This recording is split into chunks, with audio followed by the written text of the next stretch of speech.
ষাটের দশকে সাদাকালো পর্দায় যার চোখে জমে থাকত না বলা কত গল্প, সেই চোখই পরে রঙিন টেলিভিশন পর্দায় ছড়িয়ে দিয়েছে অগণিত আবেগ। বাংলা অভিনয় জগতের জীবন্ত ইতিহাস কিংবদন্তি অভিনেত্রী আনোয়ারা,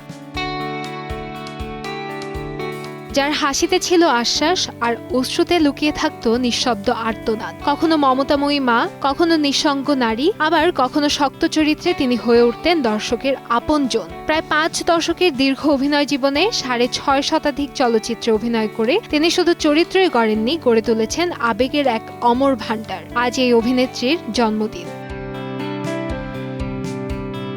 মাত্র 15 বছর বয়সে নৃত্যশিল্পী হিসেবে চলচ্চিত্রে অভিষেক ঘটে আনোয়ারা জামালের। তার অভিনীত প্রথম মুক্তিপ্রাপ্ত ছবি নাচঘর। বাংলা ও উর্দু দুই ভাষাতেই তিনি একের পর এক চলচ্চিত্রে অভিনয় করেন। জহির রায়হানের সঙ্গম, জানাজানি সহ বেশ কিছু ছবিতে সহ অভিনেত্রী চরিত্রে অভিনয়ের পর 1967 সালে মুক্তিপ্রাপ্ত বালা চলচ্চিত্রের মাধ্যমে প্রথমবার নায়িকা হিসেবে আত্মপ্রকাশ করেন তিনি। তবে নবাব সিরাজউদ্দৌলা চলচ্চিত্রটি ছিল আনোয়ারার জীবনের টার্নিং পয়েন্ট।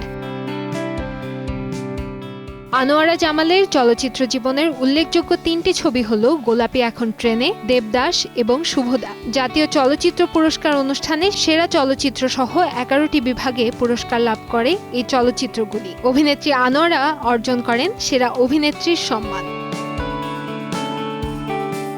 1972 সালের পর থেকে তিনি মূলত বেশি অভিনয় করেছেন ভাবি, চাচি, শাশুড়ি ও মায়ের চরিত্রে। এসব চরিত্রেই তিনি সবচেয়ে বেশি সফল হয়েছেন বলে মনে করেন আনোয়ারা জামাল। শুধু চলচ্চিত্রই নয়, অসংখ্য মঞ্চনাটক ও টেলিভিশন নাটকেও অভিনয় করেছেন তিনি। কর্মজীবনের স্বীকৃতি হিসেবে সেরা অভিনেত্রী সহ মোট 8 বার জাতীয় চলচ্চিত্র পুরস্কারে ভূষিত হয়েছেন এই কিংবদন্তি অভিনেত্রী।